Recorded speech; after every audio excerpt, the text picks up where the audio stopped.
며칠 전 딸아이 곁에 가만히 앉아 있을 때였습니다. 아이가 불쑥 이런 말을 꺼내더군요. 아빠, 크리스마스는 도대체 언제 와요? 기다리다 늙어버릴 것 같아요. 그 순간 저는 속으로 쓴웃음을 지었습니다. 제게는 크리스마스가 마치 몇 주 간격으로 닥쳐오는 것처럼 느껴지는데 말이죠. 도대체 이 기이한 시간의 간극은 어디서 오는 걸까요? 잠깐, 이건 단순히 나이듦에 대한 감상적인 탄식이 아닙니다. 이것은 엄연히 측정 가능한 과학적 현상입니다. 40을 넘긴 성인들을 붙잡고 물어보십시오. 무려 77%가 해가 갈수록 크리스마스가 더 빨리 돌아온다고 답할 겁니다. 77%라니 놀랍지 않습니까? 이건 과거를 그리워하는 향수가 아닙니다. 차가운 데이터죠. 여기서 우리는 아주 불편한 질문을 마주하게 됩니다. 늙어감에 따라 물리적인 시간 자체가 가속되는 걸까요? 아니면 우리 머릿속에서 모종의 착시 현상이 일어나고 있는 걸까요? 만약 그것이 환영이라면 정체불명의 범인은 과연 무엇일까요? 오늘 저와 함께 이 사색의 끝에 다다르면 여러분은 아주 심오한 진실 하나를 깨닫게 될 겁니다. 시간이라는 것이 여러분이 막연히 생각하던 그 존재가 아니라는 사실을 말이죠. 시간은 일정한 속도로 흐르는 강물이 아닙니다. 우주 어딘가에서 똑딱거리는 거대한 시계도 아니죠. 당신이 지금 이 순간 느끼는 시간은 하나의 거대한 구축물입니다. 우리가 이제야 겨우 이해하기 시작한 법칙들에 따라 당신의 뇌가 매 순간 조작하고 쌓아 올린 정교한 허구라는 뜻입니다. 그 기계장치가 작동하는 원리를 한번 엿보고 나면 다시는 벽에 걸린 시계를 예전과 같은 눈으로 바라볼 수 없을 겁니다. 누구나 겪어봤을 아주 단순한 경험부터 시작해 봅시다. 낯선 곳으로 처음 운전해서 가던 날을 기억하십니까? 어쩌면 초행길에 친구의 집을 찾아 헤매던 때였을지도 모르겠군요. 당신의 시선은 낯선 거리, 표지판, 생소한 번지수를 쫓느라 바쁩니다.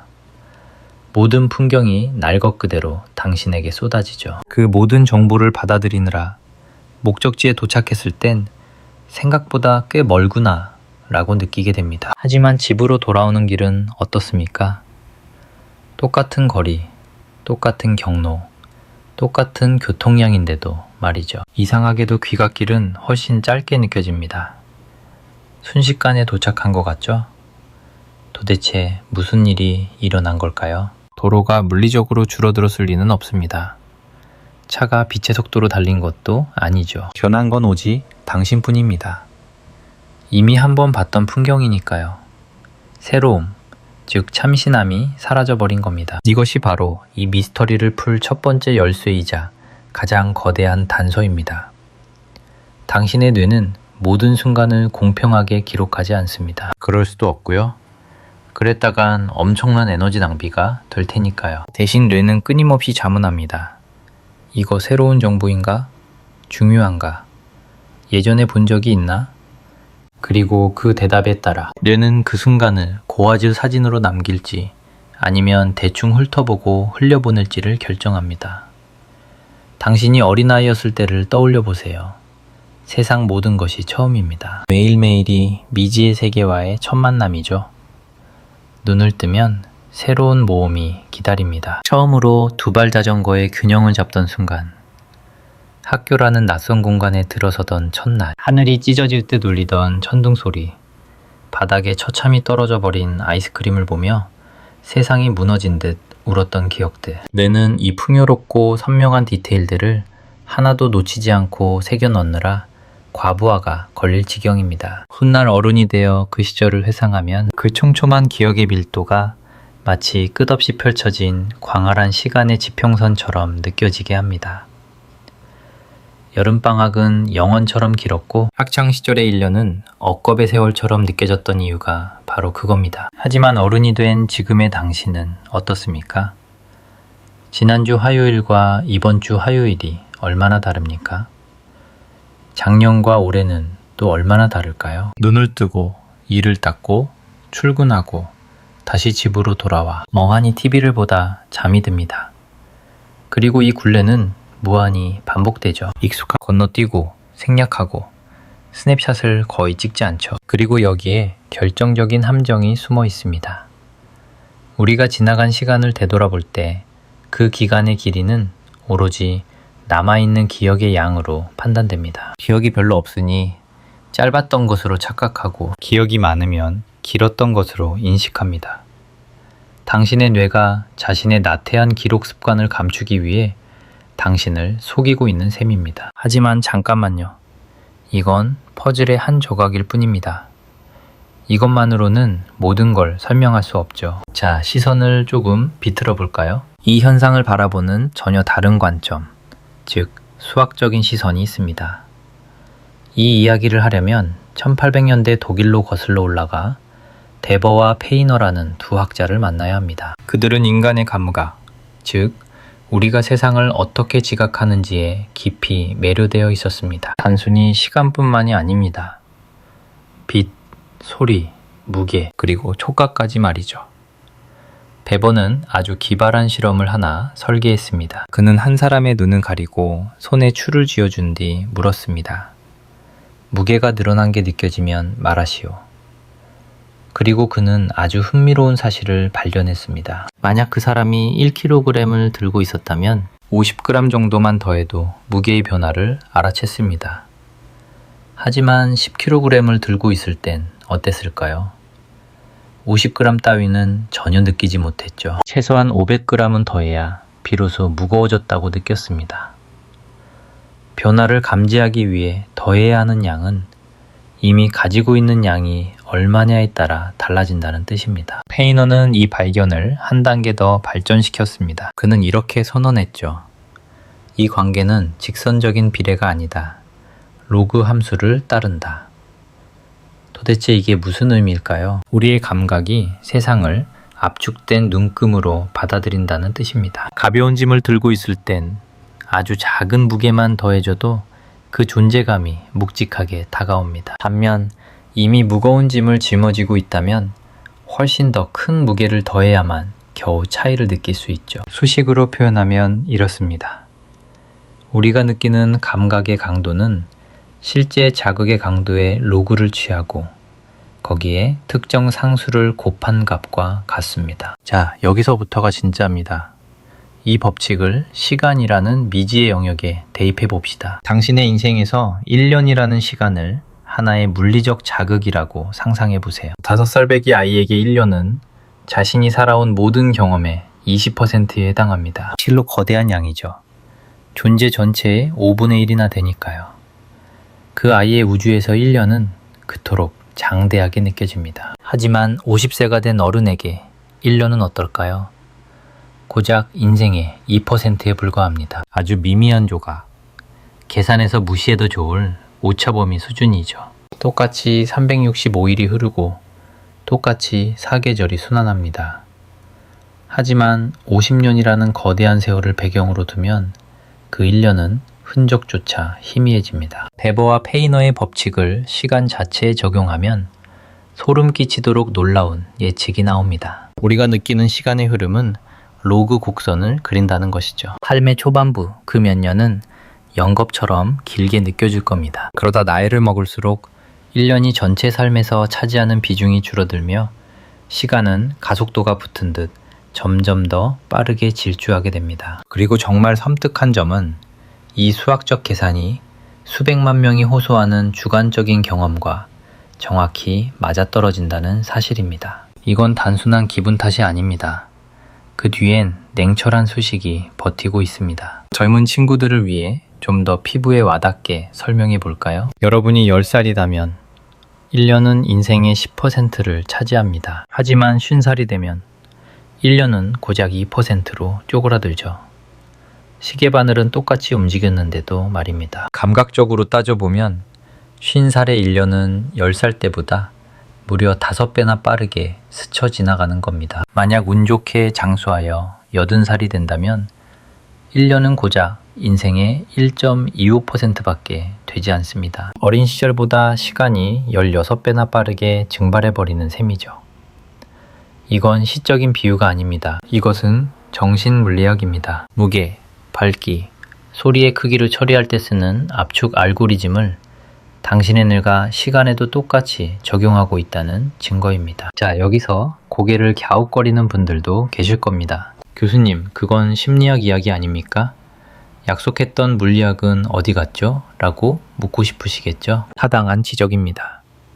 그렇다면 이 모든 이야기를 여러분 머릿속에 실제 하드웨어, 즉 뇌의 물리적 구조와 연결하는 아름다운 연구를 소개해 드리겠습니다. 우리의 눈은 세상을 연속적인 영상으로 보지 않습니다. 눈동자는 도약 안구 운동, 즉 사카드라고 불리는 짧고 툭툭 끊어지는 움직임을 반복합니다. 그 짧은 떨림 사이사이 눈은 잠시 멈춰서서 정보를 받아들인 뒤 다음 지점으로 훌쩍 건너뜹니다. 고정, 점프, 고정, 점프. 뇌는 이 수많은 스냅 사진 조각들을 꼬매어 마치 끊김없는 영화처럼 매끄러운 현실을 만들어냅니다. 그런데 여기서 정말 매혹적인 사실이 하나 있습니다. 나이가 들면 이 안구 운동의 속도조차 변한다는 겁니다. 갓난아기들은 한 곳을 응시하는 시간이 아주 짧습니다. 어린아이의 눈동자를 자세히 들여다본 적 있나요? 그 작은 눈은 쉴 새 없이 움직이며 세상이라는 거대한 데이터를 탐욕스러울 만큼 빠르게 들이마십니다. 머릿속 앨범에 수천 장의 사진을 찍어 남기는 과정이죠. 하지만 세월이 흐르고 나이가 들면 시선이 한 곳에 머무는 시간이 점차 길어집니다. 눈동자의 그 경쾌했던 도약 운동이 둔해지기 시작하는 겁니다. 뇌 속의 신경망은 미로처럼 복잡해지는 동시에 낡아갑니다. 눈이 포착한 빛이 뇌에 닿기까지 그 여정은 점점 더 고단하고 길어지죠. 감각의 제국 전체가 서서히 아주 무겁게 가라앉는 것입니다. 듀크 대학교의 기계공학자 아드리안 베장 교수는 이 현상에서 인간의 존재를 관통하는 시적인 통찰을 발견했습니다. 그는 우리의 시간 감각을 영화 필름에 비유하여 설명했습니다. 당신이 젊음의 계절을 지날 때 뇌는 매 초마다 엄청난 양의 프레임을 캡처합니다. 마치 최신형 시네마 카메라처럼 1초에 60프레임 이상을 담아내죠. 세상의 흐름은 더할 나위 없이 매끄럽습니다. 찰나의 순간조차 밀도가 높습니다. 수많은 기억의 스냅샷들이 빽빽하게 들어차 있기에 우리가 느끼는 주관적인 1초는 아주 풍요롭고 길게 느껴집니다. 하지만 노화가 찾아오면 당신의 뇌는 이제 1초에 겨우 10프레임 정도밖에 담아내지 못하게 될지도 모릅니다. 벽시계의 물리적인 1초는 똑같이 흐르지만 그 안에 담긴 마음의 이미지는 턱없이 부족해지는 것이죠. 마치 프레임이 뚝뚝 끊기는 오래된 무성영화를 보는 것과 같습니다. 화면 속 사람들은 우스꽝스러울 정도로 빠르게 움직이는 것처럼 보이죠. 벽에 걸린 시계가 빨라진 게 아닙니다. 당신 내면의 카메라 셔터가 느려진 겁니다. 아이러니하게도 바로 그 때문에 인생은 가속 페달을 밟은 듯 질주하기 시작합니다. 현실을 감각하는 빈도가 듬성듬성해진 탓입니다. 포착된 순간들이 줄어드니 우리의 주관적인 시간은 압축될 수밖에요. 잠시 멈춰서 이 개념을 좀 더 확실하게 짚고 넘어가 볼까요? 호기심 많은 12살 아이에게 들려주듯 설명해 보겠습니다. 손바닥만한 플립북을 하나 가지고 있다고 상상해 보세요. 페이지마다 그림을 조금씩 다르게 그려놓고 엄지손가락으로 휘리릭 넘기면 그림이 살아 움직이는 그 마법 같은 공책 말입니다. 종이 장수가 많을수록 그 손안의 영화는 더 부드럽고 더 길게 상영될 겁니다. 어린 시절 당신의 뇌는 아주 부지런한 화가였습니다. 플립북의 모든 페이지마다 정교한 그림을 꽉 채워 그려 넣었죠. 하루하루가 수십, 수백 장의 그림으로 기록되었습니다. 그래서 훗날 어린 시절을 회상하며 책장을 넘기면 두툼한 종이 뭉치가 손에 잡힙니다. 그 이야기가 아주 길게 느껴지는 이유입니다. 하지만 어른이 되면 뇌는 게을러집니다. 매일이 반복되니 정말 특별한 사건이 아니면 굳이 붓을 들지 않게 되는 겁니다. 어제와 같은 오늘, 오늘과 같은 내일. 뇌는 굳이 기록할 필요를 느끼지 못하죠. 그렇게 1년을 보냈는데도 당신의 플립북은 고작 몇 페이지 안 되는 얇은 두께로 남습니다. 그걸 넘겨보면 어떻겠습니까? 눈 깜짝할 사이에 끝나버리겠죠? 당신 마음속 플립북의 두께, 바로 그것이 당신이 기억하는 시간의 길이를 결정합니다. 이제 좀 와 닿으시나요? 좋습니다. 이번에는 당신의 상식을 완전히 뒤흔들어 놓을 실험 이야기로 넘어가 보죠. 시간 지각을 연구하는 신경과학자 데이비드 이글먼이라는 분이 있습니다. 그는 궁금했습니다. 죽음이 임박한 위기의 순간 사람들은 시간이 멈춘 듯 느리게 흘렀다고 말하는데 과연 그게 진짜일까? 뇌가 정말로 슈퍼히어로처럼 빠르게 정보를 처리한 걸까? 아니면 나중에 기억을 재구성할 때 생긴 착각일까? 그래서 그는 과학자로서 할 수 있는 가장 확실하고도 무모한 방법을 택했습니다. 지원자들을 모집해서 15층 높이의 타워 꼭대기에서 아래로 던져버린 겁니다. 농담이 아닙니다. 정말로요. 스케드 다이빙이라고 부르는 일종의 자유낙하 실험이었죠. 안전장치 없이 그저 그물망 하나 믿고 등을 돌린 채 허공으로 몸을 던집니다. 약 2.5초 동안에 완전한 추락. 상상만 해도 끔찍하지 않나요? 이글먼은 떨어지는 사람들의 손목에 특수 장치를 채웠습니다. 그 장치는 평상시라면 도저히 읽을 수 없을 만큼 빠른 속도로 숫자를 번쩍이며 보여주었습니다. 가설은 간단했습니다. 만약 공포 속에서 시간이 정말 느려진다면 낙하하는 사람의 눈에는 그 빠른 숫자가 또렷하게 읽혀야 하지 않을까요? 마치 영화 속 슬로모션처럼 감각이 예리해질 테니까요. 하지만 결과는 아니요 였습니다. 지원자들은 끝내 그 숫자를 읽어내지 못했습니다. 추락하는 동안 뇌의 정보 처리 속도, 즉 해상도는 전혀 높아지지 않았던 겁니다. 그런데 진짜 미스터리는 여기서부터입니다. 땅에 내려온 뒤 그들에게 떨어지는 시간이 얼마나 길게 느껴졌나요? 라고 물었더니 하나같이 실제 시간보다 36%나 더 길게 느꼈다고 답했습니다. 현실은 그대로인데 기억만 늘어난 셈이죠. 도대체 우리 뇌 속에서 무슨 일이 벌어진 걸까요? 추락하는 그 찰나의 순간 시간의 흐름 자체가 물리적으로 느려진 것은 결코 아닙니다. 뇌가 초당 더 많은 프레임을 찍어낸 게 아니니까요. 그저 공포라는 그 강렬한 감정이 기억의 필름 위에 평소보다 훨씬 더 짙고 촘촘하게 새겨졌을 뿐이죠. 그리고 훗날 우리가 그 순간을 다시 꺼내어 회상할 때 그 빽빽하게 박힌 디테일들이 마치 시간이 늘어난 것 같은 착각을 일으키는 겁니다. 바로 이 지점이 핵심입니다. 공포 속에서 시간이 멈춘 듯한 느낌은 사건이 일어나는 현재가 아니라 기억을 재구성하는 과거의 시점에서 만들어진 환상이라는 사실이죠. 내가 기억을 깊고 선명하게 조각할수록 나중에 그 시간을 되감아 볼 때 더 길게 느껴지게 됩니다. 이것이 우리가 늙어가는 시간의 비밀과 맞닿아있습니다. 낯설고 감정적이며 충격적인 경험일수록 기억의 층위는 두터워집니다. 그래서 기억 속에서 그 시간은 더 길게 살아남죠. 어린 시절이 바로 그런 경이로운 순간들의 연속이었습니다. 하지만 어른이 된 우리의 일상은 어떤가요? 의식적으로 깨트리지 않는 한 그저 무미건조할 뿐입니다. 여기서 우리는 아주 오래된 하지만 완전히 잘못된 믿음 하나를 산산조각 내야 합니다. 나이가 들수록 시간이 빨라지는 이유가 단지 우리가 너무 바빠서 라고 믿는 사람들이 많습니다. 직장이 얽매이고 대출금을 갚고 아이들을 키우느라 길가에 핀 장미꽃 한 송이 들여다볼 여유조차 없다고 말이죠. 삶이 정신없이 돌아가니 시간이 날아간다고 생각하지만 이는 인과관계가 완전히 뒤집힌 겁니다. 정반대죠. 한번 깊게 생각해 보십시오. 언제 시간이 가장 느리게 흐르던가요? 바로 지루함입니다. 무의미한 회의가 끝나기만을 기다리며 벽식의 초침을 노려볼 때 시간은 가혹하리 많지 더디게 기어갑니다. 1분이 초가 고문 같고 흘러가는 찰나의 순간들이 뼈저리게 느껴지죠. 반대로 무언가에 미친 듯이 몰입하고 즐길 때를 떠올려 보세요. 시간은 증발해버립니다. 왜 시간이 순식간에 사라지죠. 고개를 들어보면 어느새 자정이 되어버린 것처럼 말입니다. 만약 바쁨이 시간을 빠르게 만드는 범인이라면 바쁜 시기는 겪을 때는 짧게 느껴지더라도 돌아볼 때는 길게 느껴져야 이치에 맞습니다. 반대로 지루했던 시간은 겪을 땐 영겁 같아도 추억할 땐 짧아야 하죠.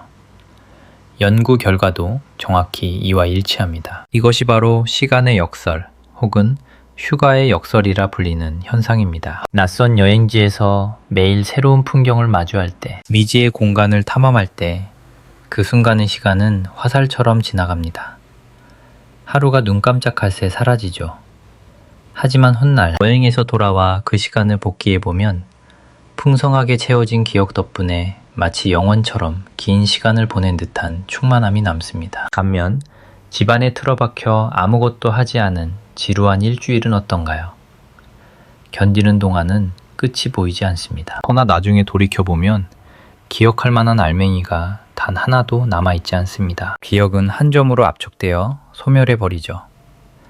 지난주에 뭐 했어? 라고 누군가 묻는다면 글쎄 별거 없었어 라고 답할 수밖에 없는 흐릿한 공백만이 남습니다. 결국 인생의 속도란 당신이 얼마나 바쁜지가 아니라 얼마나 새로운 자극에 노출되었는지, 내 속에 얼마나 새롭고 복잡한 신경회로의 패턴을 그려냈는지, 당신의 인생이라는 플립북을 얼마나 두껍게 채웠느냐의 문제입니다.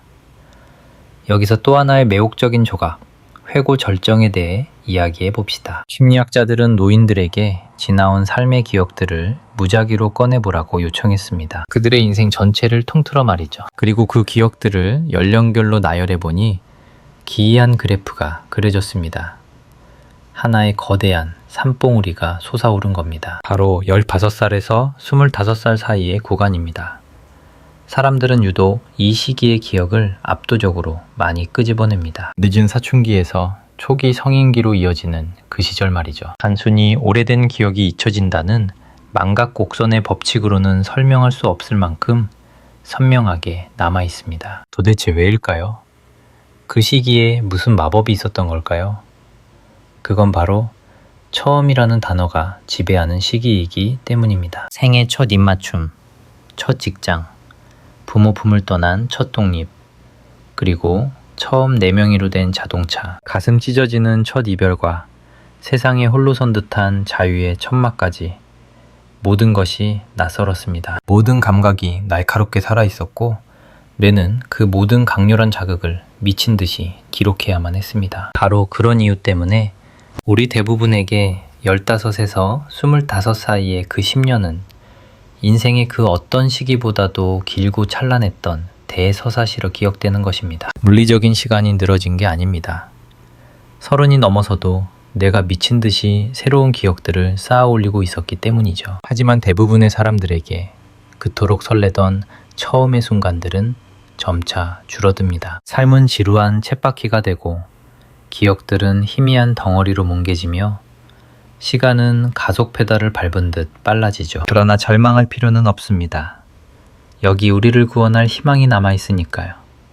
정해진 운명이 아니라는 뜻입니다. 자, 이제 시선을 우리 머릿속 깊은 곳, 그 내밀한 화학적 우주로 돌려봅시다. 아주 흥미로운 주인공이 등장합니다. 바로 도파민이라는 분자입니다. 아마 들어보셨을 겁니다. 흔히들 쾌락의 호르몬, 보상의 화학물질이라고 부르죠. 하지만 그건 반쪽짜리 진실에 불과합니다. 도파민의 본질은 단순한 쾌락이 아니거든요. 그것은 무언가를 갈망하는 기대감, 낯선 것과의 조우, 그리고 배움의 과정 그 자체입니다. 예상치 못한 일이 벌어지거나 완전히 새로운 세상을 마주할 때, 세상이 당신의 예측을 보기 좋게 빗나가는 순간 도파민은 폭발적으로 솟구칩니다. 바로 이 지점이 중요합니다. 도파민은 우리가 시간을 느끼는 감각에 깊숙이 관여하고 있거든요. 연구에 따르면 도파민 활동이 활발할 때 뇌 속의 시계는 빠르게 돌아갑니다. 1초라는 시간 동안 훨씬 더 많은 째깍거림을 만들어내는 거죠. 내부의 찰나가 촘촘해지니 물리적인 일부는 마치 영겁처럼 길고 풍요롭게 느껴집니다. 반대로 도파민의 불꽃이 사그라들면 정반대 현상이 벌어지죠. 째깍거리는 소리는 줄어들고 시간은 순식간에 압축되어 날아가 버립니다. 도파민을 생성하는 신경세포가 죽어가는 파킨슨병 환자들을 보면 이 사실이 명확해집니다. 그들은 시간 감각에 심각한 왜곡을 겪습니다. 그들의 내면 시계는 아주 느리게 흐르기 때문입니다. 흐른 시간을 실제보다 훨씬 짧게 착각하는 거죠. 그렇다면 우리가 늙어갈 때 이 도파민은 어떻게 될까요? 슬프게도 줄어듭니다. 시스템은 무뎌지고 뇌는 더 이상 예전만큼 도파민을 뿜어내지 않습니다. 그 신호를 받아들여야 할 수용체들마저 감각을 잃어가죠. 이 세태야말로 나이 들수록 세월이 화살처럼 빠르다고 느끼는 주관적 가속도의 원인입니다. 단순히 기억력이나 집중력의 문제가 아닙니다. 이것은 당신의 뇌 속에 존재하는 시간을 측정하는 근본적인 메커니즘의 문제입니다. 매 순간을 인식하게 만드는 그 내면의 메트로놈이 세월과 함께 점점 더 느리게 박자를 타고 있는 겁니다. 내 박자가 느려지니 상대적으로 바깥 세상은 미친 속도로 스쳐 지나가는 것처럼 보일 수밖에요. 이 감각을 뼈저리게 느낄 수 있도록 사고 실험을 하나 제안해 보겠습니다. 상상해 보십시오. 당신의 신경 처리 속도를 조절할 수 있는 기계 장치가 있다고 말이죠. 다이얼을 돌리기만 하면 됩니다. 한쪽으로 돌리면 당신의 뇌는 슈퍼컴퓨터처럼 빨라집니다. 사고는 날카로워지고 세상의 모든 디테일이 눈에 박히듯 들어옵니다. 물리적인 1초 동안 수많은 찰나를 경험하는 거죠. 하지만 반대로 다이얼을 돌린다면 뇌의 회전은 느려집니다. 생각은 늪에 빠진 듯 무거워지고 바깥 세상의 시간에 비해 내면의 처리는 턱없이 부족해집니다. 자, 이제 다이얼을 느림에 맞춰놓고 방을 가로지르는 누군가를 바라본다고 칩시다. 그 사람은 평소와 다름없는 걸음걸이로 걷고 있습니다. 하지만 당신의 처리 속도는 한참 뒤처져 있죠. 당신의 눈에 그 사람은 어떻게 보일까요? 마치 빨리 감기를 한 것처럼 비현실적인 속도로 휙 지나가 버릴 겁니다. 당신이 겨우 생각 하나를 떠올리는 그 짧은 사이에 그들은 이미 저만치 가버렸으니까요. 노화란 바로 이런 겁니다. 누군가 당신 몰래 다이얼을 느림 쪽으로 돌려놓는 것이죠. 아주 극적으로, 갑작스럽게가 아니라 매년 조금씩 아무도 눈치채지 못하게 말입니다. 처리 속도는 떨어지고 시선의 이동은 굼뜨게 되며 신경회로는 낡아갑니다. 도파민의 빛이 희미해질수록 조금도 변하지 않은 바깥 세상은 야속하게도 점점 더 빨라지는 것처럼 보입니다. 당신이 다른 우주로 늙어 들어간 게 아닙니다. 우주는 그대로입니다. 단지 당신이 그 우주를 바라보는 지각의 창이 늙어버린 것 뿐이죠. 물리학자로서 이 사실은 저를 깊은 고뇌에 빠뜨립니다. 그리고 여러분 또한 이 불안감을 느껴야 한다고 생각합니다. 우리는 흔히 시간이란 객관적이고 저 바깥 세상에 확고하게 존재하는 절대적인 것이라고 믿습니다. 시계는 무심하게 똑딱이고 초침은 돌아가며 세월은 그렇게 흘러간다고요. 우리는 그저 그 흐름을 멍하니 지켜보는 관찰자일 뿐이라고 생각하죠. 하지만 증거들이 말해주는 진실은 전혀 다릅니다. 우리가 느끼는 시간의 흐름, 그것은 사실 우주가 아닌 우리 뇌가 빚어낸 정교한 환영에 가깝습니다. 그리고 이 마음속의 건축물은 수많은 외부 요인에 의해 너무나도 쉽게 흔들리고 왜곡되죠. 낯선 경험, 격렬한 감정, 몰입의 깊이, 나이의 무게, 그리고 체온이나 약물 같은 생리적 변화에 따라서 말입니다. 시간은 관찰의 대상이 아닙니다. 창조의 결과물이죠. 그렇다면 객관적인 물리적 시간은 존재하지 않는 걸까요? 물론 존재합니다. 지금 이 순간에도 지구는 변함없이 정해진 궤도를 돌고 있습니다. 시계추는 똑같은 박자로 흔들리고 우주의 물리 법칙은 냉정할 만큼 정확하게 작동하죠. 외부 세계에는 분명 고유한 시간의 질서가 있습니다. 그 질서는 실제하는 진실입니다. 하지만 당신이 느끼는 시간은 전혀 다른 차원의 이야기입니다. 그것은 신경세포들이 엮어낸 구조물이자 내가 스스로에게 속삭이는 은밀한 이야기이기 때문입니다. 듣는 이가 누구인지, 어떤 마음으로 듣는지에 따라 그 이야기는 완전히 달라집니다.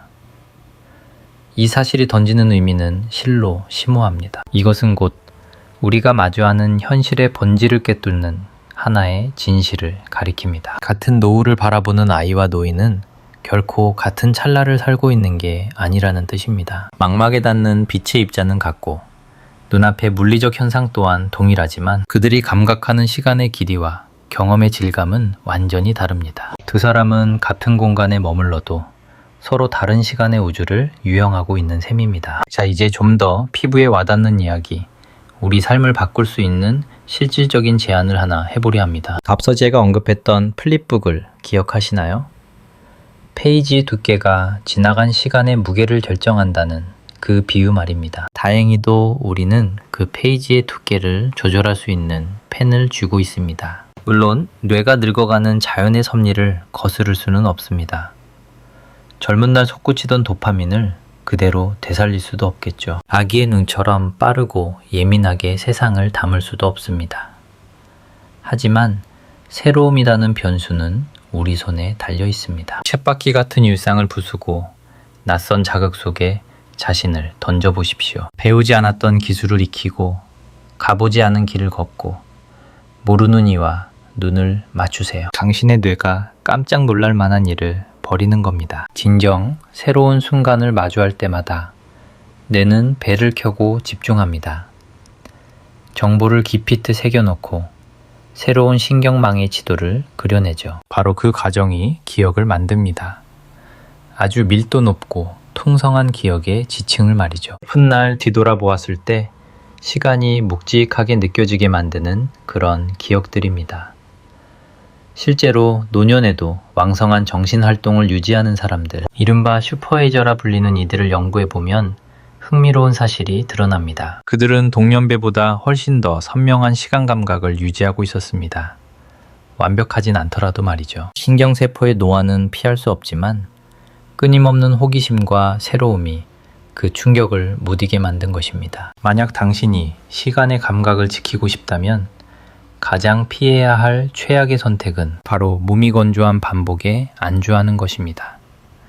어제와 똑같은 오늘을 찍어내는 것이죠. 배움을 멈추고 탐험을 포기하고 감탄을 잃는 순간 뇌는 기록을 멈춰버립니다. 그러면 인생이라는 플립북은 얄팍해지고 수년의 세월이 단 몇 주처럼 허무하게 증발해버릴 겁니다. 이야기를 마치기 전에 한 가지 짚고 넘어가야 할 점이 있습니다. 아마 물리적인 시간, 진짜 물리학, 상대성 이론, 시공간의 구조 같은 것들을 떠올리는 분들도 계실 겁니다. 아인슈타인은 시간이 절대적인 척도가 아님을 우리에게 증명해 보였죠. 당신이 얼마나 빠르게 움직이는지, 중력이 얼마나 강한 곳에 있는지에 따라 시간의 강물은 다른 속도로 흐릅니다. 우주정거장에 머무는 비행사들은 지구의 우리보다 아주 미세하게 더디게 늙어갑니다. 블랙홀 근처의 시간은 멀리 떨어진 곳에 비해 기어가듯 느리게 갑니다.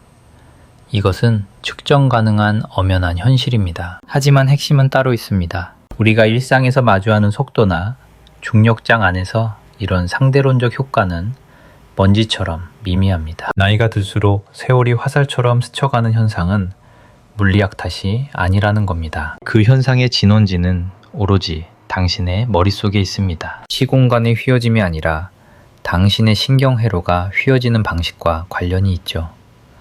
어떤 면에서는 그래서 더 흥미롭고 철학적이지 않나요? 물리학은 객관적 시간이 상대적이라고 말합니다. 뇌과학은 우리에게 조용히 속삭입니다. 마음이 느끼는 주관적 시간 또한 상대적이라고 말이죠. 시간과 공간, 그 둘은 고정불변의 것이 아닙니다. 오직 관찰자의 시선에 따라 유연하게 춤을 춥니다. 하지만 시간이 왜곡되는 방식과 그 이유는 공간의 그것과는 완전히 다른 차원의 이야기입니다. 우린 수많은 상대성 속에 갇혀 살아가지만 정작 그 의미를 깊이 마주할 기회는 드물죠. 그렇다면 우리는 여기서 무엇을 깨달았을까요? 나이가 들수록 시간의 흐름이 가속한다는 그 서늘한 감각은 단순한 착각이 아니라는 사실입니다. 그것은 누구에게나 적용되는 보편적 진실이며 측정 가능한 현상입니다. 여기엔 최소한 세 가지의 거대한 힘이 맞물려 돌아가고 있습니다. 첫 번째는 비율의 마법입니다. 살아온 날들이 쌓일수록 그 위에 더해지는 1년이라는 시간의 무게는 상대적으로 가벼워집니다. 당신의 인생이라는 거대한 캔버스에서 1년이 차지하는 면적이 점점 좁아지기 때문이죠. 감각을 지배하는 베버 페이너의 법칙은 소리나 빛뿐만 아니라 흐르는 시간에도 똑같이 적용됩니다. 두 번째는 기억의 잔상 효과입니다. 일상의 새로움이 희미해질수록 뇌는 더 이상 세세한 기록을 남기려 하지 않습니다. 훗날 뒤돌아보았을 때 저장된 장면이 드문드문하다면 시간은 압축된 것처럼 느껴집니다. 기억이 얇아진 곳에서 시간은 허무하게 무너져 내리는 법이니까요. 세 번째는 신경망 하드웨어의 변화입니다. 시각 정보를 처리하는 속도는 느려지고 눈동자가 움직이는 사카이드 시간은 길어집니다. 도파민의 파도는 잦아들고 당신이 새삼을 포착해내는 초당 프레임 수는 현저히 줄어들게 됩니다. 내면의 시계바늘은 점점 느리게 걷는데 변한 것 없는 바깥 세상은 마치 고속열차처럼 당신을 스쳐 지나가 버리는 겁니다. 이 모든 요인들은 서로 얽히고 설키며 그 효과를 증폭시킵니다. 이것들은 결코 별개의 현상이 아닙니다.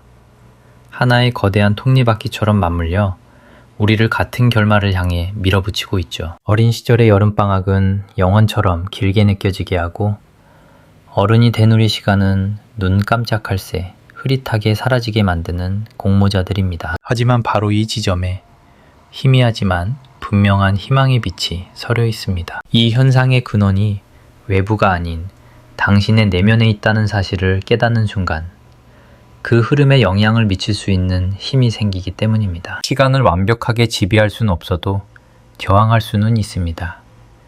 무미건조한 반복과 싸울 수 있다는 뜻입니다. 낯선 것을 쫓으십시오. 호기심을 잃지 말고 끊임없이 배우고 탐구하십시오. 제안의 차가운 물리학자는 이 모든 것을 단지 수식으로 환원하고 싶어 합니다. 그러나 제안의 따뜻한 인간은 알고 있습니다.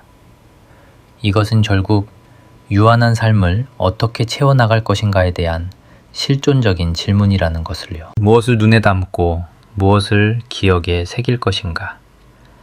우리네 인생이라는 플립북을 어떤 그림들로 채울 것인가 하는 선택의 문제 말입니다. 그리고 여기에 마지막 반전이 기다리고 있습니다. 당신이 떠나고 내가 시간을 엮어내는 작업을 멈추는 그 순간 남는 것은 오직 기억뿐입니다. 타인의 마음속에 남겨진 당신의 흔적, 그 기억의 풍요로움, 그 생생한 색채와 묵직한 무게감, 그것은 당신이 이 세상에 머무는 동안 얼마나 깊이 세상을 바라보았느냐에 달려 있습니다. 관성적인 삶은 희미한 발자국만을 남길 뿐입니다. 호기심과 탐험, 그리고 세상과의 깊은 교감만이 영혼에 선명하고 깊은 각인을 남깁니다. 그러니 시간이 도둑처럼 달아나게 두지 마십시오. 깨어 있으십시오. 관찰하고 낯선 세계로 뛰어드십시오. 패턴을 부수십시오. 정신을 바짝 차려야 합니다. 물론 해는 저물고 시계는 계속해서 째깍거릴 것입니다. 하지만 이제 그 기계장치의 더 깊은 심연으로 여러분을 안내하겠습니다. 이 메커니즘을 이해하는 순간 무심코 지나치던 세상 모든 풍경이 다르게 보이기 시작할 테니까요. 오드볼 효과라고 불리는 아주 기묘하고도 매혹적인 현상을 이야기해 드리죠. 참으로 아름다운 실험입니다. 과학자들은 사람들에게 똑같은 이미지를 반복해서 보여줍니다. 찰칵, 찰칵, 찰칵. 지루할 정도로 같은 장면이 이어지다 불현듯 전혀 다른 이미지가 튀어나옵니다. 바로 오드볼, 이질적인 존재죠. 여기서부터 기이한 일이 벌어집니다. 하지만 우리 눈에는 훨씬 더 길게 느껴집니다. 사람들은 하나같이 그 독특한 그림이 더 오래 떠 있었다고 증언하지만 사실은 착각입니다. 물리적 시간은 같았지만 감각의 시간은 고무줄처럼 늘어난 것입니다. 왜일까? 뇌는 그 순간을 더 깊이 새기고 더 치열하게 정보를 처리하며 시간의 밀도를 높이는 것입니다. 그 폭발적인 신경활동이 바로 시간이 길게 늘어나는 듯한 착각을 만들어냅니다. 이것은 뇌가 보여주는 지독한 효율성의 결과죠. 자극이 반복되면 뉴런은 침묵하기 시작합니다. 우리는 이것을 반복 억제라고 부릅니다. 반응의 강도를 낮추는 겁니다. 이미 아는 것에 왜 귀한 에너지를 낭비하겠습니까? 마치 뇌가 이렇게 거만하게 말하는 것 같죠? 그래, 알아. 봤던 거야. 다음으로 넘어가. 하지만 완전히 새로운 것이 등장하는 순간 비상벨이 울립니다. 뉴런이 점화되고 주의력이 곤두서며 기억이 깊게 새겨집니다. 그 마찰 속에서 주관적인 시간은 팽창하죠. 자, 이것이 노화의 어떤 의미인지 생각해 봅시다. 아이들에게 세상은 기이한 것들 투성이입니다. 모든 것이 난생 처음이니까요. 매일이 충격과 경이의 연속입니다. 뇌는 항상 초긴장 상태로 정보를 처리하고 기록하며 찰나의 순간을 길게 늘어뜨립니다. 반면 어른의 세계는 어떤가요? 대부분이 반복입니다. 똑같은 출근길, 똑같은 사무실, 건조한 대화들. 뇌는 절전 모드로 전환합니다. 무시하고 압축하고 시간이 소리 없이 손가락 사이로 빠져나가게 둡니다. 이건 시스템의 오류가 아닙니다. 생존을 위한 기능이죠. 뇌는 효율을 추구하는 겁니다. 정말 중요한 순간을 위해 에너지를 비축하려는 처절한 노력이죠. 하지만 그 효율성의 대가는 참혹합니다. 당신의 인생이 주관적으로 증발해버리는 것이니까요. 이 최상적인 상실을 피부로 느끼게 해줄 사고 실험을 하나 제안하죠. 완벽하게 똑같은 쌍둥이를 상상해 봅시다. 20살이 된 두 사람은 각기 다른 길을 선택합니다. 쌍둥이 A는 폭풍 같은 삶을 택합니다. 쉴 새 없이 세상을 유랑하죠. 몇 달마다 바뀌는 낯선 나라, 새로운 직업, 새로운 연인, 숨막히는 도전들. 그녀는 끊임없이 배우고 놀라며 뇌 속에 날것의 경험을 새겨 넣습니다. 반면 쌍둥이 B는 고요한 삶을 택합니다. 나고 자란 동네, 익숙한 직장, 예측 가능한 일상. 어제와 같은 오늘, 오늘 같은 내일. 큰 변화는 없습니다. 그녀는 편안합니다. 안전하지만 뇌에 새겨지는 것은 거의 없죠. 자, 이제 시계를 돌려 60살이 된 그들을 봅니다. 두 사람이 마주 앉아 지나온 삶을 회상합니다. 쌍둥이 A에게 지난 40년은 거대한 대륙처럼 광활하게 느껴집니다. 자신이 겪어낸 그 방대한 삶의 부피가 믿기지 않을 정도죠. 그녀의 시간은 밀도가 높고 꽉 차 있으며 묵직합니다. 하지만 쌍둥이 B에게 지난 40년은 찰나의 잔상 같습니다. 그녀는 10년 단위조차 구분하기 힘들어합니다. 내 시간이 다 어디로 갔지? 엊그제 20살이었는데 눈 떠보니 60이 된 것 같습니다. 그 사이의 시간은 증발해버렸죠. 물리적으로는 똑같은 40년, 똑같은 시계의 째깍거림이었지만 영혼이 느낀 시간의 길이는 잔인할 만큼 달랐던 겁니다. 물론 쌍둥이 B의 삶이 헛되었다는 말은 아닙니다. 그녀는 그곳에서 소소한 기쁨과 안정을 찾았을지도 모릅니다. 떠돌이인 A가 결코 가질 수 없는 깊은 관계의 뿌리를 내렸을 수도 있죠. 모든 선택에는 등가 교환이 따르니까요. 하지만 순수한 주관적 시간의 관점에서 본다면 흘려보낸 시간이 아니라 온몸으로 감각한 삶의 총량을 따진다면 새로움이 언제나 압승을 거둡니다. 여기 또 다른 변수가 있습니다. 바로 기대감입니다. 시간이 흐르는 속도는 당신이 무엇을 경험하느냐뿐만 아니라 무엇을 기다리느냐에 달려 있습니다. 무언가를 간절히 고대하고 기다리고 희망할 때 시간은 더디게 기어갑니다. 크리스마스 전날 밤에 아이를 떠올려 보세요. 첫 데이트를 앞둔 소년이나 합격 통지서를 기다리는 학생의 마음을요. 미래는 거대하게 다가옵니다. 기다림의 1분 1초가 고무줄처럼 늘어납니다. 하지만 딱히 기다릴 것이 없는 삶이라면 어떨까요? 미래가 현재의 복사판일 뿐이라면 시간은 붕괴합니다. 흐름을 표시할 이정표가 없으니까요. 마일스톤도 랜드마크도 없는 그저 똑같은 풍경이 끝없이 펼쳐진 황무지 같죠? 아이들에게는 기다릴 게 넘쳐납니다.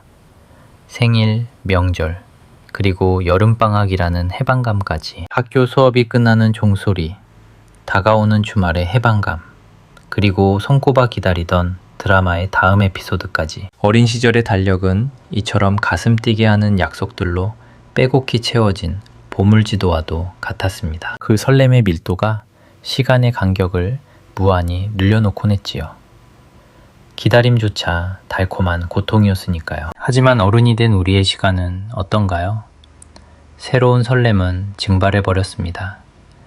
주말이 찾아오지만 그저 지난주와 똑같은 무채색의 반복일 뿐입니다. 간신히 떠난 휴가조차 일상의 관성에서 벗어나지 못한 채 그저 장소만 바뀐 뻔한 연장선이 되곤 하죠. 삶의 지평선 위로 가슴 뛰게 하는 사건들은 점점 사라지고 인생의 이정표들은 희미해져 갑니다. 그렇게 시간은 아무런 특징도 없는 항무지 같은 미래를 향해 걷잡을 수 없는 속도로 질주하기 시작합니다. 바로 여기서 우리는 흐르는 시간을 붙잡을 철학적 단서를 발견합니다.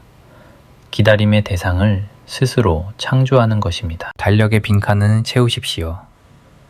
낯선 곳으로의 여행, 오래된 법과의 재회, 혹은 수개월 뒤에 열릴 공연 티켓을 미리 예매하는 겁니다. 당신의 영혼에게 설렘이라는 먹이를 던져주세요.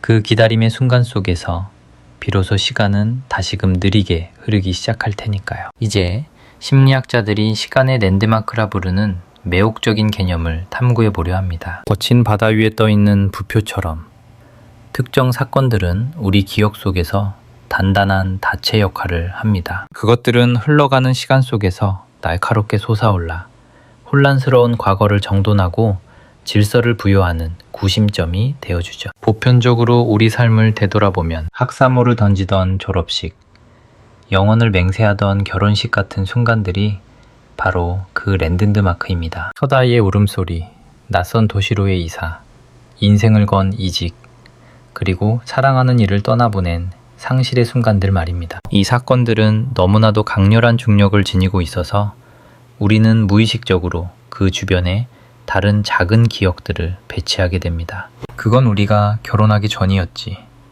혹은 시카고로 막 이사했을 때였어. 라고 말하듯이요. 아마 어머니가 돌아가시던 그 해였을 거야. 랜드마크가 많다는 것은 곧 당신의 기억이 서재의 책들처럼 잘 정돈되어 있다는 뜻입니다. 시절과 시절 사이의 경계가 명확해지고 지나온 과거의 부피가 훨씬 더 묵직하고 실제적으로 다가오게 되죠. 하지만 여기 서글픈 진실이 하나 숨어 있습니다. 나이대가 늘어갈수록 이 시간의 이정표들은 가뭄든 숲처럼 희소해집니다. 청춘의 시절엔 소나기처럼 쏟아지던 사건들이 말이죠. 매년 새로운 마일스톤을 세우던 시절을 지나 중년의 고개에 들어서면 대부분의 사람에게서 그 랜드마크들은 듬성듬성해지기 시작합니다. 무엇 하나 뚜렷하게 기억나지 않는 무미건조한 시간들이 수년째 흘러가 버리는 것이죠. 이정표가 사라진 황야에서 시간 감각은 길을 잃습니다.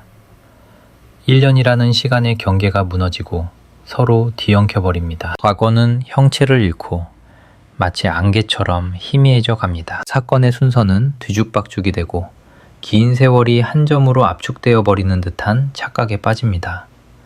그래서 우리는 스스로 랜드마크를 세워야만 합니다. 운명이 당신에게 거대한 사건을 던져주지 않는다 해도 상관없습니다. 당신은 기억의 건축가가 될 수 있습니다. 매년 뇌리에 박힐 만한 특별한 사건을 인위적으로 조각해내십시오. 생일마다 한 번도 해보지 않은 낯선 경험에 도전하는 의식을 치르는 것은 어떨까요? 의도적으로 시간 위에 표식을 남기십시오. 당신의 뇌가 기억이라는 옷을 걸어둘 수 있는 튼튼한 옷걸이를 마련해 주는 겁니다. 이 지점에서 앞서 잠시 언급했던 회고절정, 즉 레미니선스 범프의 심연을 들여다보고자 합니다. 곰곰이 생각해보면 이 회고절정 현상은 인간 기억의 신비를 보여주는 가장 경이로운 증거입니다. 수십 년의 연구, 그리고 모든 문화를 초월하여 이 현상은 소름 끼칠 만큼 일관되게 나타납니다.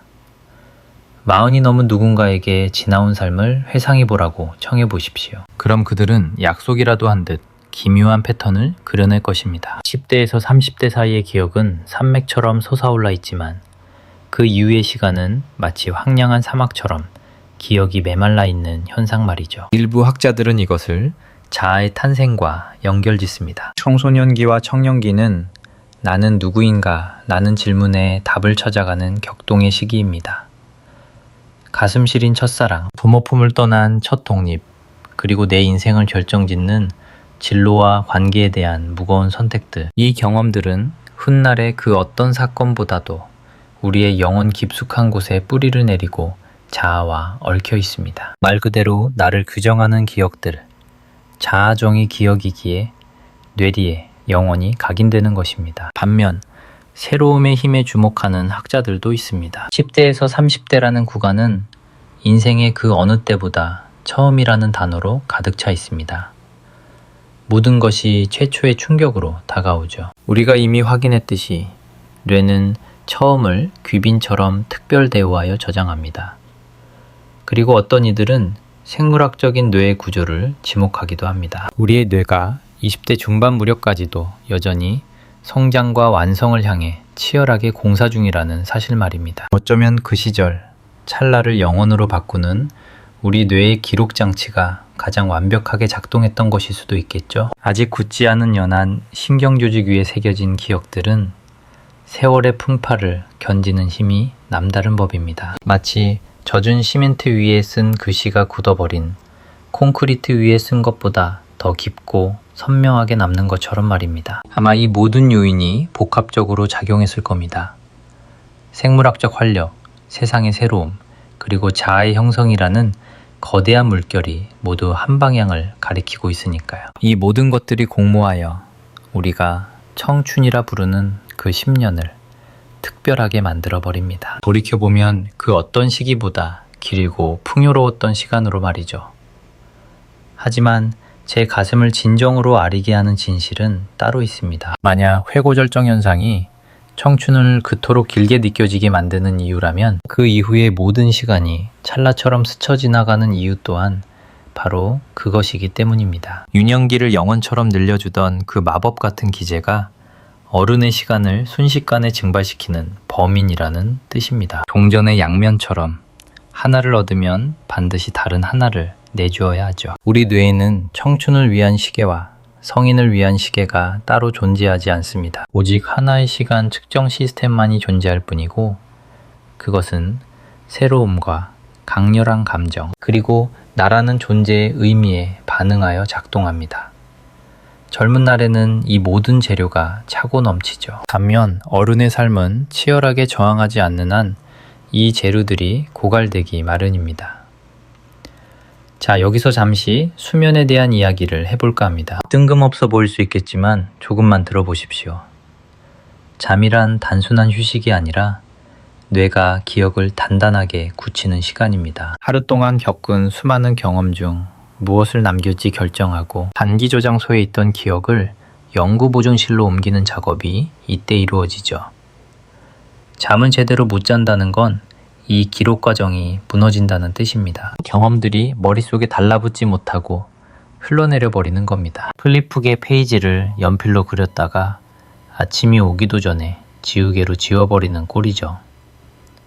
안타깝게도 나이가 들수록 수면의 질은 떨어지기 마련입니다. 깊은 잠은 줄어들고 꿈을 꾸는 렘 수면 단계도 짧아집니다. 잠은 조각나고 끊어지기 일쑤죠. 기억을 굳히는 공정의 효율이 급격히 떨어지는 겁니다. 즉, 노년에 접어들어 아무리 새롭고 놀라운 경험을 한다 해도 젊은 시절의 뇌처럼 선명하게 그 순간을 각인시키지 못할 수 있다는 얘기입니다. 경험을 추억으로 바꾸는 기계장치 자체가 녹슬어버린 셈이죠. 기록이 흐릿해지면 플립북은 얇아지고 시간은 걷잡을 수 없이 빨라집니다. 운동선수들은 이미 오래전부터 잠과 시간 감각 사이에 비밀스러운 연결고리를 알고 있었습니다. 충분한 휴식을 취한 선수가 경기장에서 마치 시간을 늘려 쓰는 것처럼 행동한다는 사실을 코치들은 목격해왔죠. 날아오는 공이 슬로모션처럼 느리게 보이고 반응 속도는 날카로워집니다. 이건 단순히 느낌이 아닙니다. 수면은 각성 상태를 지배하고 작성 상태는 뇌가 정보를 받아들이는 샘플링 속도를 결정하며 이 속도가 바로 우리가 느끼는 시간의 흐름을 좌우하기 때문입니다. 그러니 여기서 우리는 실질적인 교훈 하나를 얻을 수 있습니다. 건강을 위해서도 잠은 중요하지만 당신이 느끼는 인생의 길이를 늘리기 위해서라도 수면을 최우선순위에 두어야 합니다. 깊은 잠은 선명한 기억을 만들고 선명한 기억은 인생이라는 플립북을 두껍게 만듭니다. 벽시계의 초침은 똑같이 움직일지라도 책이 두꺼워질수록 당신이 체감하는 삶의 시간은 훨씬 더 길어질 테니까요. 자, 이제 아직 다루지 않았던 또 다른 차원의 이야기를 꺼내보려 합니다. 바로 문화적 차이입니다.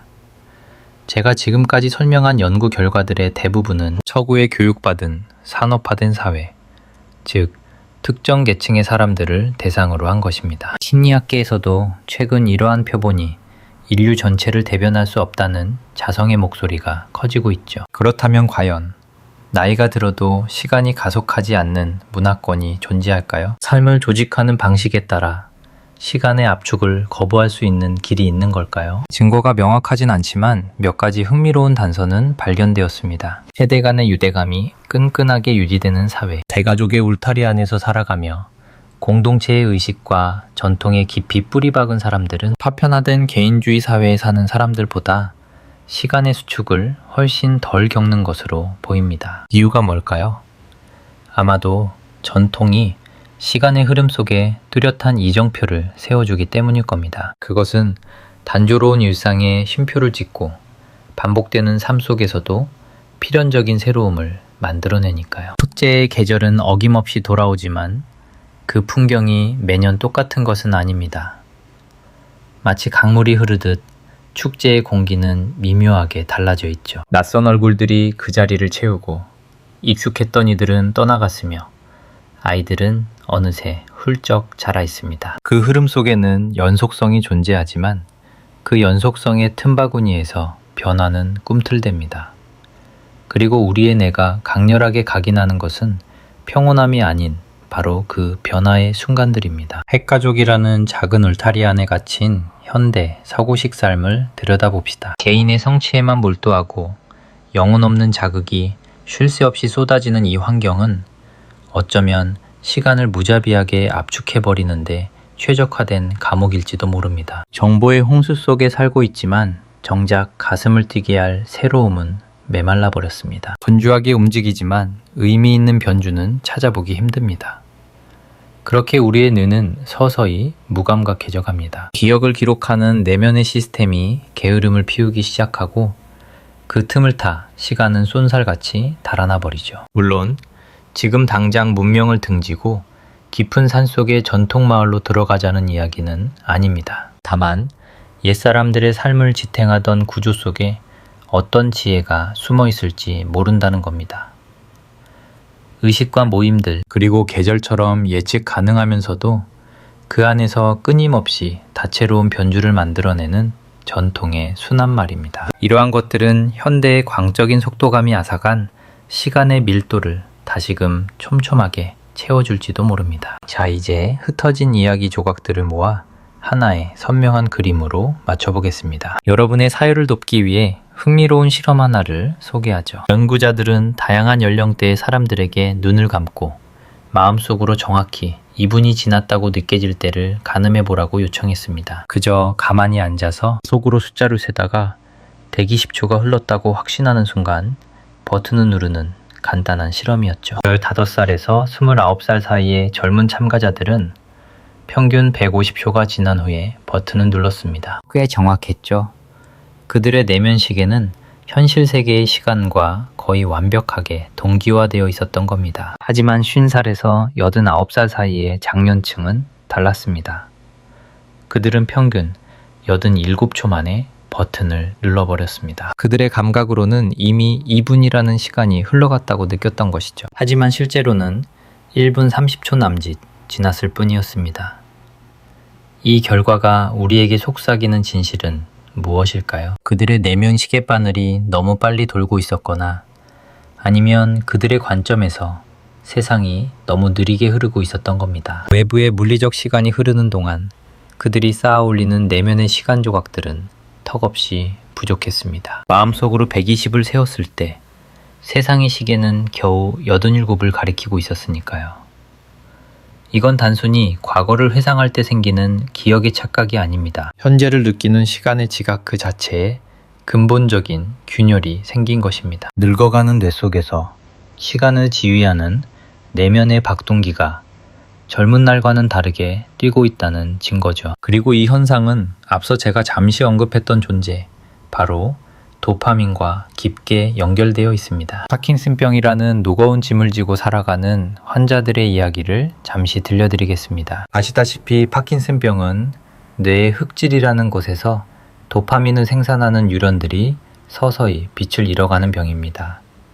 그 증상은 우리에게 익숙하죠. 손끝이 미세하게 떨리고 근육이 굳어지며 움직임이 둔해집니다. 하지만 사람들이 잘 주목하지 않는 또 하나의 결정적인 증상이 숨어 있습니다. 바로 시간 지각의 왜곡입니다. 파킨슨병 환자들은 지속적으로 시간의 길이를 실제보다 짧게 평가하는 경향을 보입니다. 아직 시간이 그만큼 흐르지 않았는데도 지났다고 착각하거나 내면의 시계가 현실보다 느리게 걷는 현상을 겪습니다. 그런데 정말 매혹적인 사실은 여기 있습니다. 이 환자들에게 도파민 수치를 높여주는 약물을 투여하면 뒤틀렸던 시간 감각이 다시 제자리를 찾는다는 겁니다. 느릿했던 내면의 시계가 다시 속도를 내기 시작하죠. 시간 예측이 다시 정확해지는 것입니다. 이것은 도파민이 단순히 쾌락이나 동기부여, 보상에만 관여하는 화학물질이 아니라는 사실을 웅변합니다. 그것은 말 그대로 당신이 시간이 흐른다고 느끼게 만드는 생체 기계 장치의 핵심 부품입니다. 당신 영혼의 시계가 똑딱거리는 그 찰나의 순간들은 본질적으로 도파민이 쏘아올린 신경학적 불꽃놀이인 셈입니다. 그리고 우리가 나이 들어감에 따라 그 찬란했던 도파민 시스템은 서서히 빛을 잃고 쇠퇴해 갑니다. 파킨슨병처럼 급격하게 무너지지는 않더라도 아주 천천히 하지만 확실하게 해마다 시계는 느려집니다. 시간은 압축되고 세상의 속도는 야속하리만치 빨라지는 것이죠. 자, 여기서 잠시 시선을 돌려 조금 뜻밖의 주제로 여행을 떠나볼까 합니다. 바로 우리의 체온입니다. 시간을 거슬러 올라가 20세기 초반의 이야기를 해보겠습니다. 허드슨 호글랜드라는 연구자가 겪은 아주 기묘한 일화로 이야기를 시작해보죠. 그의 아내는 독감에 걸려 펄펄 끓는 고열에 시달리고 있었습니다. 호글랜드가 잠시 방을 비웠다가 돌아왔을 때 아내는 원망 섞인 목소리로 말했습니다. 왜 이렇게 오랫동안 나를 혼자 둔 거냐고 말이죠. 하지만 사실 그가 자리를 비운 건 고작 몇 분에 불과했습니다. 보통 사람이라면 헛소리로 치부했겠지만 과학자였던 호글랜드는 달랐습니다.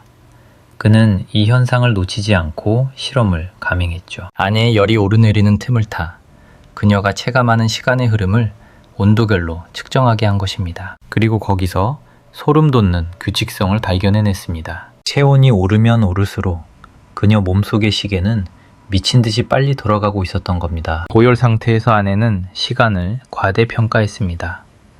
실제로는 1분이 흘렀는데 그녀의 감각 속에서는 그보다 훨씬 긴 시간이 지난 것처럼 느껴진 것이죠. 물리학자의 눈으로 보면 이건 너무나 당연한 이치입니다. 온도가 높아지면 화학 반응의 속도는 빨라지니까요.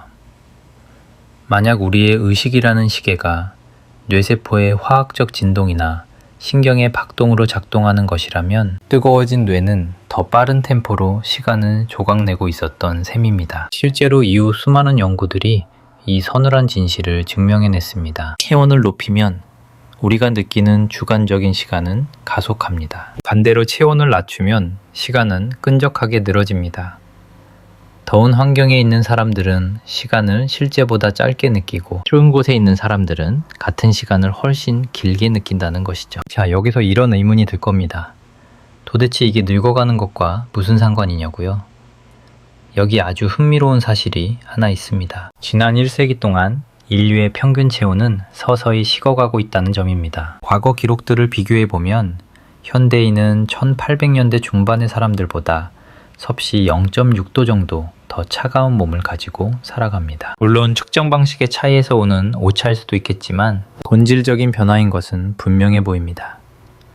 더 중요한 건 한 개인의 삶을 들여다봐도 나이가 들수록 체온은 미세하게 떨어진다는 사실입니다. 노년의 육체는 젊음보다 조금 더 서늘합니다. 몸이 차가워지는 것이 시간이 빨리 가는 것처럼 느껴지는 원인일까요? 그럴 가능성이 있습니다. 수많은 요인들이 뒤엉켜 있어 하나만 콕 집어 말하긴 어렵지만 이건 거대한 인생의 테피스트리를 이루는 실 한 가닥이자 복잡한 방정식에 숨겨진 변수임은 틀림없습니다. 체온, 신진대사, 신경활동, 도파민, 기억, 그리고 주의력까지 이 모든 요소가 서로 얽히고 설켜 상호작용하며 우리의 시간 감각을 끊임없이 왜곡합니다. 제가 이 주제에 이토록 매료되는 이유가 바로 여기에 있습니다. 이건 단순한 기계장치가 아닙니다. 단 하나의 부품 때문도 아니죠.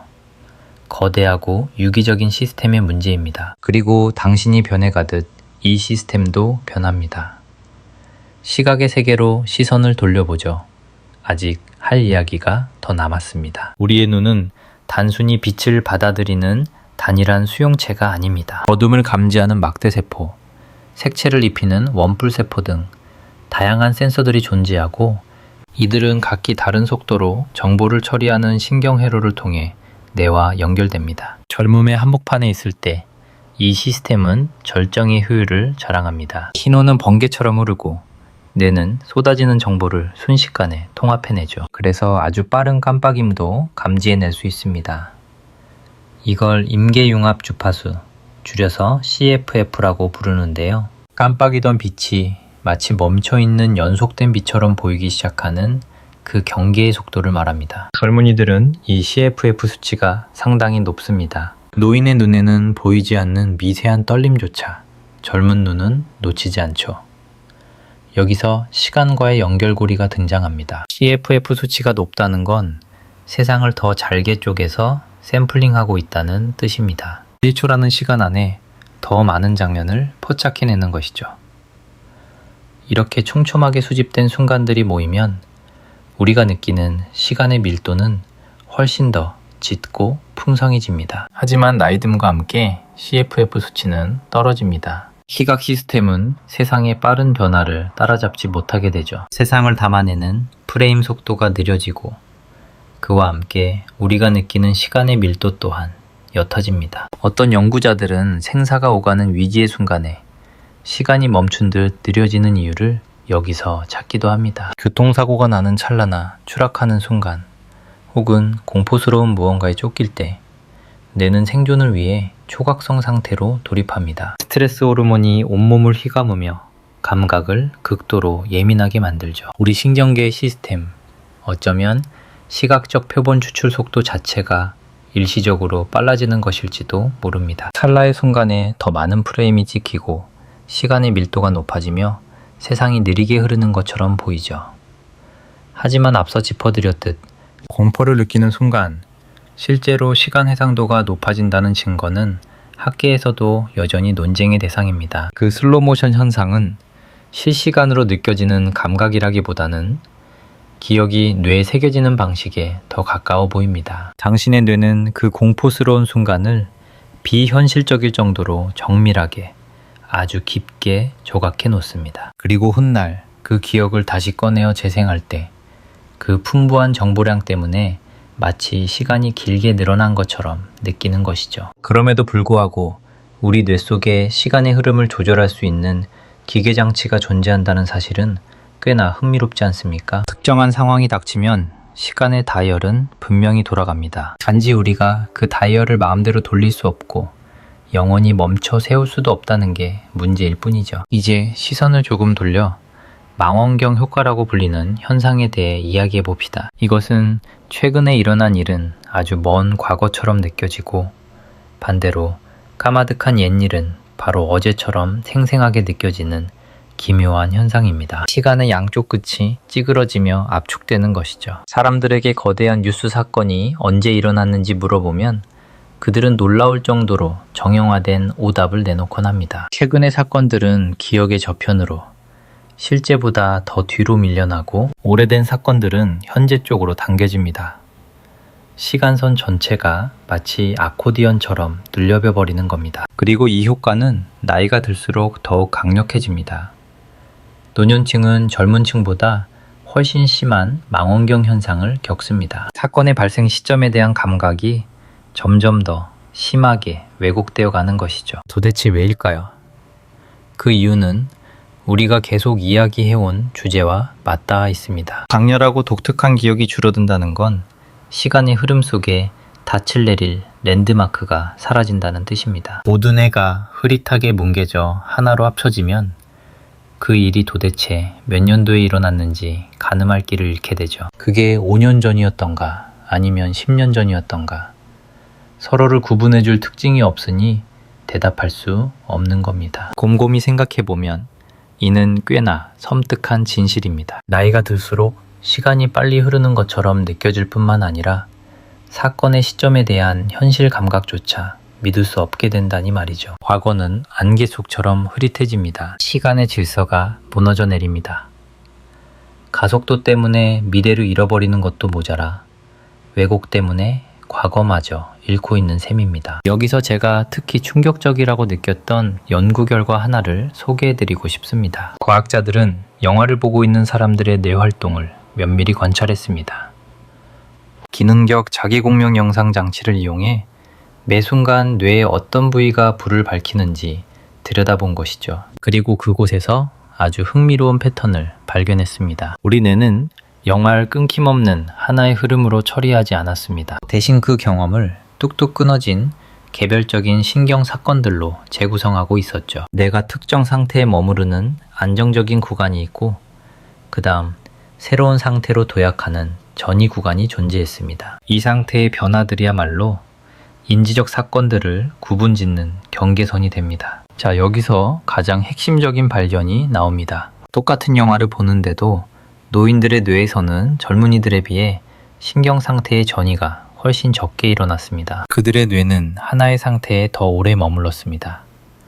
물리적으로 같은 시간이 흘렀음에도 뇌가 인식한 사건의 개수는 더 적었던 겁니다. 연구자들은 바로 이 지점이 시간이 빨라지는 현상의 원인일 수 있다고 추측합니다. 당신이 겪는 개별적인 경험의 수, 즉 신경학적 사건의 수가 줄어든다면 시간은 당연히 압축된 것처럼 느껴질 테니까요. 다시 한번 플립북의 비유로 돌아가 봅시다. 페이지 수가 줄어든 겁니다. 이는 노화된 뇌가 단순히 과거를 회상할 때 기억을 적게 끄집어내는 문제만이 아님을 시사합니다. 실제로 지금 흐르고 있는 이 순간조차 더 적은 수의 장면으로 경험하고 있다는 뜻이죠. 의식의 흐름은 점점 더 듬성듬성해지고 그 결은 무뎌집니다. 시간의 밀도가 옅어지는 것입니다. 물론 신중해야 할 필요는 있습니다. 이것은 아직 비교적 초기 단계의 연구니까요. 우리는 아직 전체 그림을 완성하지 못했습니다. 다른 해석의 여지도 충분하죠. 과학이란 본래 혼란 속에서 질서를 찾아가는 과정이니까요. 물론 우리가 이 거대한 우주의 수수께끼를 완벽하게 풀었다고 자만하려는 것은 아닙니다. 하지만 수많은 증거들이 가리키는 진실은 하나의 심연을 향해 있습니다. 시간 감각은 철저히 생물학적인 현상이라는 것이죠. 그것은 뇌라는 정교한 기계가 조립해낸 환상이며 이 기계 장치는 우리가 나이듦에 따라 서서히 변해갑니다. 이 변화는 측정할 수 있고 예측조차 가능합니다. 그리고 이것은 수천 년 동안 인류를 괴롭혀온 오래된 의문에 대한 답이기도 합니다. 고대의 플라톤조차 나이에 따라 시간의 흐름이 다르게 느껴진다는 사실을 기록으로 남겼습니다. 성 아우구스티누스도 그랬고 1890년 위대한 심리학자 윌리엄 제임스 역시 같은 고민을 했죠. 그의 말을 빌리자면 우리가 나이 들어갈수록 같은 시간의 부피가 점점 줄어드는 것 같다고 했습니다. 하루하루가 그리고 매주가 마찰력을 잃고 미끄러지듯 흘러갑니다. 세월은 속이 텅 비어가고 결국 무너져 내린다. 텅 비어 무너진다라 정말 사무치는 표현 아닙니까? 제임스는 무언가 본질을 꿰뚫고 있었던 겁니다. 단지 그 이유를 설명할 뇌과학이라는 언어가 그 시대엔 없었을 뿐이죠. 그렇다면 우리는 이제 무엇을 해야 할까요? 결론은 무엇일까요? 첫째, 두려워하지 마십시오. 지극히 정상적인 일입니다. 누구에게나 일어나는 자연의 섭리입니다. 당신이 미쳐가는 게 아닙니다. 단지 당신의 마음도 세상 만물처럼 나이 들어가고 있을 뿐입니다. 둘째, 그 작동 원리를 이해해야 합니다. 시간 인지 능력이 어떻게 작동하는지 깊이 알수록 걷잡을 수 없이 빨라지는 시간의 속도가 덜 공포스럽게 느껴질 겁니다. 시간이 당신을 배신하는 게 아닙니다. 그저 뇌의 신경장치들이 제 할 일을 묵묵히 수행하고 있을 뿐이죠. 셋째, 행동하십시오. 신경학적 변화를 멈출 수는 없지만 그 파도를 길들일 수는 있습니다. 새로움을 가장 친한 벗으로 삼으십시오. 낯선 경험, 반복되는 일상의 파괴야말로 당신을 구원할 것입니다. 여행하고 배우고 창조하십시오. 새로운 사람을 만나고 당신의 뇌가 강제로 깨어나 기억을 조각하도록 자극하는 일들을 하십시오. 넷째, 시간에 대한 관점을 완전히 뒤집으십시오.